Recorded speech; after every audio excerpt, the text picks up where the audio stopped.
भारत के संविधान का अनुच्छेद 14 और 15 पुरुषों और महिलाओं में समानता एवं कानून के समान संरक्षण की गारंटी देता है और लैंगिक भेदभाव को प्रतिबंधित करता है। महिलाओं के विरुद्ध सभी तरह के भेदभाव के उन्मूलन पर आयोजित 1993 में यूएन कन्वेंशन पर भारत ने भी मंजूरी दी है। उत्तर प्रदेश में महिलाओं के सशक्तिकरण पर निष्पादित भारत के नियंत्रक महालेखा परीक्षक के निष्पादन लेखा परीक्षा हेतु वर्ष 2010-11 से 2014-15 की अवधि आच्छादित की गई है। भारत के नियंत्रक एवं महालेखा परीक्षक द्वारा रैंडम आधार पर राज्य के 20 जिलों को चयनित किया गया था, जिसमें विभिन्न आयु की तथा विभिन्न प्रकार की समस्याओं एवं विषमताओं का सामना करती महिलाओं को सम्मिलित किया गया था। इस समय विश्व में महिला सशक्तिकरण एक ज्वलंत विषय है, खासतौर पर भारत जैसे विकासशील देशों में जहां महिलाओं के प्रति भेदभाव सदियों से प्रचलित है। उत्तर प्रदेश में महिलाओं के सशक्तिकरण पर 3-4 विषय उभर कर आते हैं। राज्य में लैंगिक असमानता अत्यधिक है। अन्य राज्यों के मुकाबले मातृ मृत्यु दर भी बहुत अधिक है। साथ साथ महिलाओं पर होने वाले जुर्म और अत्याचारों के प्रकरणों में पिछले 5 सालों में काफी बढ़ोतरी हुई है। महिला सशक्तिकरण विषय के कई आयाम हैं और एक लेखा परीक्षा में सरकार की सभी योजनाओं की जांच करना कठिन है, तो हमने सरकार की 11 योजनाओं को चुना। इस लेखा परीक्षा का मुख्य केंद्र महिलाओं के स्वास्थ्य, पोषण और सुरक्षा से संबंधित महिला सशक्तिकरण और महिला स्वास्थ्य पर रहा है। इस लक्ष्य को पाने के लिए विशाल धनराशि खर्च की गई, लेकिन उत्तर प्रदेश में आज महिलाओं की स्थिति क्या है? लेखा परीक्षा के उद्देश्य थे लिंग उत्तरदायी बजट की स्थिति सुनिश्चित करना, बजट की पर्याप्तता, आधुनिक तकनीकों के उपयोग पर नियंत्रण की प्रभावशीलता, मातृ मृत्यु दर एवं शिशु मृत्यु दर को नियंत्रित करना, परिवार नियोजन विधियों का कार्यान्वयन, स्वास्थ्य एवं पोषण सहयोग की पर्याप्तता एवं व्यावसायिक प्रशिक्षण देना, महिलाओं के प्रति अपराध पर नियंत्रण, राज्य की निराश्रित महिलाओं के लिए स्वाधार गृहों का उचित प्रबंधन। लैंगिक गैप इंडेक्स में विश्व आर्थिक फोरम 2015 में भाग ले रहे 145 देशों में से भारत अपने कुछ पड़ोसी देशों जैसे श्रीलंका एवं चीन, जो कि क्रमशः 84वें एवं 91वें स्थान पर थे, उससे काफी नीचे 108वें स्थान पर था। उत्तर प्रदेश राज्य का लिंग असमानता को दूर करने में खराब प्रदर्शन रहा है। 1000 पुरुषों पर प्रति 908 महिलाओं के लिंग अनुपात के साथ उत्तर प्रदेश वर्ष 2011 की जनगणना के अनुसार सभी भारतीय राज्यों के बीच 26वें स्थान पर था। स्थिति और भी गंभीर हो गई है। जैसा कि जनगणना और स्वास्थ्य प्रबंधन सूचना प्रणाली के अनुसार विदित है कि वर्ष 2014-15 में ये अनुपात और भी घटकर 883 बालिकाएं प्रति 1000 बालक हो गई है।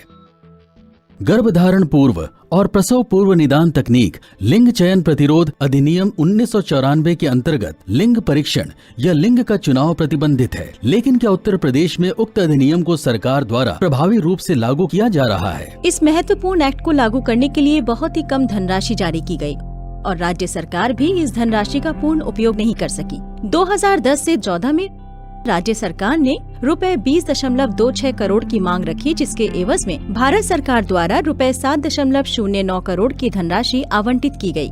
लेकिन राज्य सरकार द्वारा स्वीकृत धनराशि रुपए 7.09 करोड़ में से केवल रुपए 3.86 करोड़ का ही उपयोग किया जा सका था, जो अधिनियम के खराब कार्यान्वयन एवं अपूर्ण रूप से लागू किए जाने को दर्शाता है।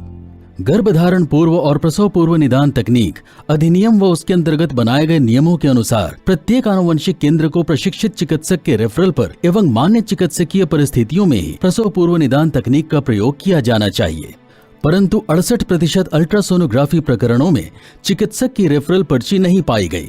57% प्रकरणों में रोगी पर की गई अल्ट्रासाउंड या डायग्नोस्टिक प्रक्रिया के उद्देश्य का विवरण नहीं भरा गया था।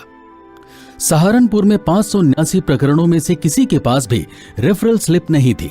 565 प्रकरणों में प्रक्रिया के बारे में विस्तृत जानकारी नहीं दी गई थी। जिला समुचित प्राधिकारियों द्वारा अल्ट्रासोनोग्राफी केंद्रों का निरीक्षण प्रत्येक 90 दिन में एक बार करना था। लेखा परीक्षा में पाया गया कि जिला प्राधिकारियों द्वारा किए गए निरीक्षण में 76% की कमी आई थी। जिला समुचित प्राधिकारियों द्वारा 96% जांच किए गए प्रकरणों में अल्ट्रासोनोग्राफी केंद्रों को निरीक्षण रिपोर्ट जारी नहीं की गई। ये अधिकारियों का अधिनियम के कार्यान्वयन के प्रति लापरवाह और शिथिल दृष्टिकोण को दर्शाता है। लेखा परीक्षा में पाया गया कि विभाग ने अल्ट्रासोनोग्राफी उपकरणों के विक्रय को चिन्हित करने के लिए कोई कार्यवाही नहीं की। प्राधिकारियों द्वारा अल्ट्रासोनोग्राफी उपकरणों की स्थापना और आधिपत्य के संबंध में निर्माता, आपूर्तिकर्ताओं, डीलरों आदि से कोई भी सूचना नहीं प्राप्त की गई। इस प्रकार अल्ट्रासोनोग्राफी उपकरणों के रखने के स्थान और स्वामित्व के बारे में पर्याप्त अभिलेखों के रखरखाव के अभाव में अल्ट्रासोनोग्राफी मशीनों के दुरुपयोग की संभावना से इनकार नहीं किया जा सकता। संयुक्त भौतिक निरीक्षण में पाया गया कि अल्ट्रासोनोग्राफी केंद्रों की मशीनों में ट्रैकर नहीं लगे थे। साथ ही इन मशीनों में डेटा को 24 घंटे से ज्यादा समय तक सुरक्षित रखने की मेमोरी नहीं थी। इस प्रकार राज्य में अल्ट्रासोनोग्राफी केंद्रों की प्रभावी ट्रैकिंग नहीं की जा रही थी तथा अल्ट्रासोनोग्राफी उपकरणों के गर्भावस्था के दौरान गैर कानूनी रूप से जांच में दुरुपयोग की संभावना से इनकार नहीं किया जा सकता। राज्य पर्यवेक्षक बोर्ड ने बड़े पैमाने पर अल्ट्रासोनोग्राफी केंद्रों पर मिथ्या ग्राहक भेजने एवं स्टिंग ऑपरेशन कराने की संस्तुति 2008 जून को दी थी। लेखा परीक्षा में पाया गया कि अल्ट्रासोनोग्राफी तकनीक की गैर कानूनी रूप से उपयोग को रोकने हेतु 5 वर्ष की अवधि में पूरे राज्य में केवल 52 डिकॉय ऑपरेशन ही कराए गए। लेखा परीक्षा में पाया गया कि नमूना जाँच जनपद के 1652 पंजीकृत केंद्रों में से 936 अल्ट्रासोनोग्राफी केंद्रों द्वारा वांछित अभिलेख नहीं बनाए गए और इस पर न तो कोई कार्यवाही हुई और न ही कोई दंड दिया गया। हमने संस्तुति की है कि पूरे राज्य में जहां भी अल्ट्रासाउंड मशीनें हैं, इनका एक विवरण बनना चाहिए। मशीनों पर एक्टिव ट्रैकर लगने चाहिए ताकि उनकी ऑनलाइन ट्रैकिंग हो सके। जिला प्राधिकारियों को पीसी-पीएनडीटी अधिनियम को कड़ाई से लागू किए जाने हेतु जवाबदेह बनाया जाना चाहिए। चिकित्सकीय गर्भ समापन अधिनियम 1971। चिकित्सकीय गर्भ समापन केवल पंजीकृत चिकित्सक द्वारा ऐसी गर्भावस्था जिसके बने रहने से गर्भवती महिला के जीवन को या होने वाले बच्चे को जोखिम हो की स्थिति में ही अनुमन्य है। सुरक्षित गर्भपात मां के जीवन के लिए अति आवश्यक है, परंतु वर्ष 2010-15 में एमटीपी हेतु आवंटित धनराशि का मात्र 11% ही उपभोग किया गया। राज्य में 773 सामुदायिक स्वास्थ्य केंद्रों में मात्र 6% के पास ही चिकित्सीय गर्भ समापन की सुविधा थी। नमूना जांच जनपदों के अभिलेखों की जांच में पाया गया कि जनपदों में कार्यरत 2083 नर्सिंग होम चिकित्सालयों में से मात्र 548 में ही, जो केवल 26.3% है, चिकित्सकीय गर्भ समापन सुविधा थी। चिकित्सकीय गर्भ समापन अधिनियम के अंतर्गत पंजीकृत थे। लेखा परीक्षा में पाया गया कि यहाँ तक कि सामुदायिक स्वास्थ्य केंद्र एवं प्राथमिक स्वास्थ्य केंद्र जो कि चिकित्सकीय गर्भ समापन किए जाने हेतु पंजीकृत नहीं थे, वे भी चिकित्सकीय गर्भ समापन कर रहे थे। ये भी पाया गया कि वर्ष 2010-15 में 7 अपंजीकृत सामुदायिक स्वास्थ्य केंद्रों, प्राथमिक स्वास्थ्य केंद्रों में 1595 गर्भपात कराए गए थे। इस प्रकार अवैध, असुरक्षित और अस्वास्थ्यकर गर्भपात से इनकार नहीं किया जा सकता। अधिकतर ग्रामीण महिलाओं को उचित लागत पर तथा उचित दूरी पर सुरक्षित गर्भ समापन सेवाएं उपलब्ध नहीं थीं।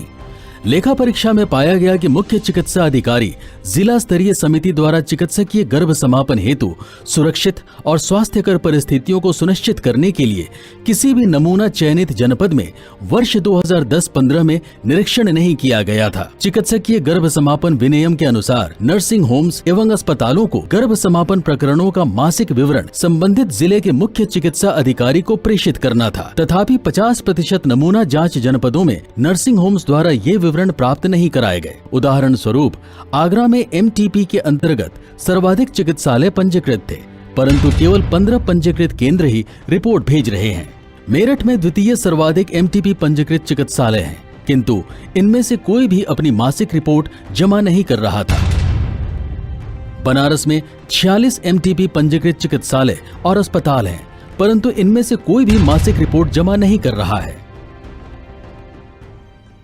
सरकारी अस्पतालों में केवल 25% चिकित्सकीय गर्भ समापन किया गया, जबकि शेष 75% एमटीपी निजी चिकित्सालयों में किए गए, जिसमें से अधिकतर पंजीकृत नहीं थे। विभाग के पास ऐसी कोई सूचना नहीं है कि राज्य में कितनी एमटीपी हुई और उनमें से कितने अपंजीकृत संस्थानों में कराए गए। इस प्रकार सुरक्षित गर्भपात सेवाओं के लिए निर्धारित सुरक्षा और स्वास्थ्य मानकों और मानदंडों को सुनिश्चित नहीं किया गया। वर्ष 2010-12 के दौरान भारतवर्ष में औसतन 178 मातृ मृत्यु दर की तुलना में उत्तर प्रदेश में मातृ मृत्यु दर प्रति 1 लाख पर 292 थी। केरल में 1 लाख जन्म पर केवल 66 मातृ मृत्यु दर तथा महाराष्ट्र में 1 लाख जन्म पर 87 मातृ मृत्यु दर थी। संयुक्त राष्ट्र मिलेनियम डेवलपमेंट लक्ष्य के अनुसार वर्ष 2015 तक मातृ मृत्यु दर को 109 मृत्यु प्रति 1 लाख जीवित जन्म तक लाना था। वर्ष 2012 में राज्य की कन्या शिशु मृत्यु दर 55 मृत्यु प्रति 1000 जीवित जन्म की तुलना में ये दर केरल में 13, महाराष्ट्र में 26, तमिलनाडु में 22 थी। संयुक्त राष्ट्र मिलेनियम डेवलपमेंट लक्ष्य के अनुसार शिशु मृत्यु दर को कम करके 28 मृत्यु प्रति 1000 जीवित जन्म तक करना था। जननी सुरक्षा योजना। जननी सुरक्षा योजना का क्रियान्वयन मातृ मृत्यु दर एवं शिशु मृत्यु दर में कमी लाने और सुरक्षित मातृत्व प्रदान करने हेतु सरकारी स्वास्थ्य केंद्रों में संस्थागत प्रसव को बढ़ावा देने के उद्देश्य से किया जा रहा है। वर्ष 2010-15 की अवधि में संस्थागत प्रसव हेतु वार्षिक लक्ष्य कुल गर्भवती महिलाओं का केवल 46% ही निर्धारित किया गया था। लेखा परीक्षा में पाया गया कि विगत 5 सालों में संस्थागत प्रसव में कोई बढ़ोतरी नहीं हुई और वार्षिक 23 लाख के आसपास ही रहा। अंबेडकर नगर, आगरा, बरेली, मेरठ और वाराणसी में लक्ष्य की उपलब्धि में विशेष रूप से काफी कमी थी। लेखा परीक्षा में पाया गया कि ग्रामीण क्षेत्रों में सरकारी स्वास्थ्य केंद्रों की अत्यधिक कमी थी। पिछले 5 वर्षों में काफी अधिक संख्या में गर्भवती महिलाओं को लगभग 1.12 करोड़ विशेषकर ग्रामीण इलाकों में अकुशल दवाइयों द्वारा घरेलू प्रसव पर निर्भर रहना पड़ा। मातृ मृत्यु समीक्षा कार्यक्रम का प्रारंभ।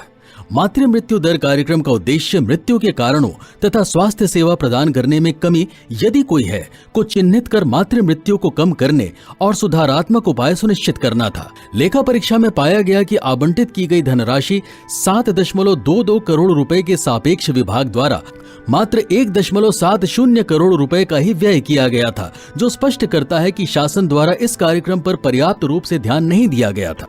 लेखा परीक्षा में पाया गया कि राज्यों में 2010-15 की अवधि में 85% मातृ मृत्यु असूचित रही और 86% मातृ मृत्यु असमीक्षित रही। इस प्रकार योजना का उद्देश्य पूरा न हो सका। परिवार नियोजन। लेखा परीक्षा में पाया गया कि परिवार नियोजन कार्यक्रम के अंतर्गत आवंटन के सापेक्ष 49% धनराशि का प्रयोग नहीं किया गया था। ये राज्य में परिवार नियोजन कार्यक्रम के खराब कार्यान्वयन को दर्शाता है। लैंगिक भेदभाव परिवार नियोजन के प्रतिबंधक उपायों हेतु लक्ष्यों के निर्धारण में भी दिखा। महिलाओं की ट्यूबेक्टॉमी के लिए निर्धारित लक्ष्य पुरुषों की वैसेक्टॉमी की तुलना में 20 गुना अधिक थे।